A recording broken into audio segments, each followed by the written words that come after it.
Really excited about the new season here. Decent start, solid start for our team.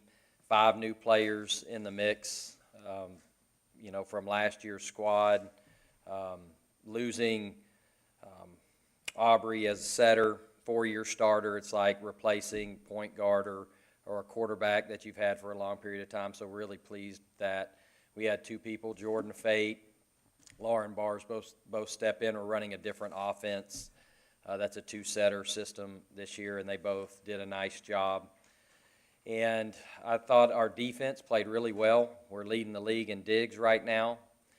And our offense, as the weekend went on, kind of caught up to our defense. So 5 match points against North Dakota, a very good team. They're going to, in my opinion, go on and win their league and probably represent their conference again in the NCAA tournament.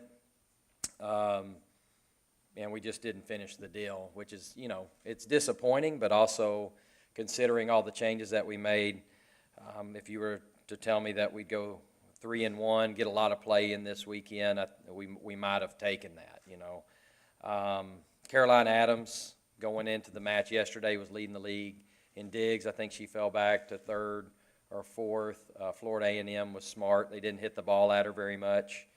And then Emily Strout, who played sparingly last year, is playing a much bigger role for us this year. She also made the all-tournament team. And then our 2 seniors, Lexi Thompson, Kate Gibson.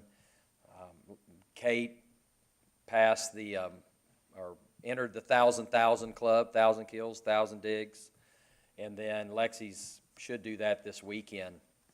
And so they both kind of struggled early in the tournament, and I felt like it showed a lot of growth from a program standpoint, from a young player standpoint, that we won our first match, came back Saturday, good bounce-back match to win after being on the court for like 7 hours the day before, and won 3-0, 3-0 the next 2 days.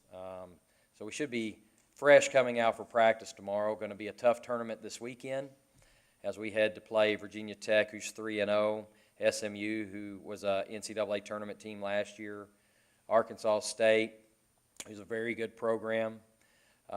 They started off 1-2, but they've played 2 tournament teams at Kentucky, who's basically picked, I think they're picked 2nd, but right there to win the league with Florida.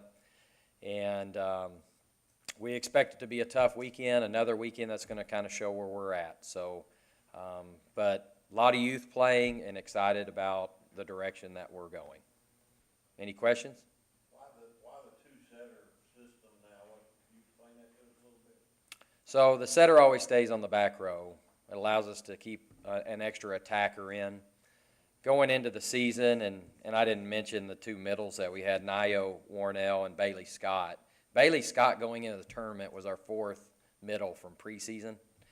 And we kind of were struggling against Louisiana Tech, and so it was by committee.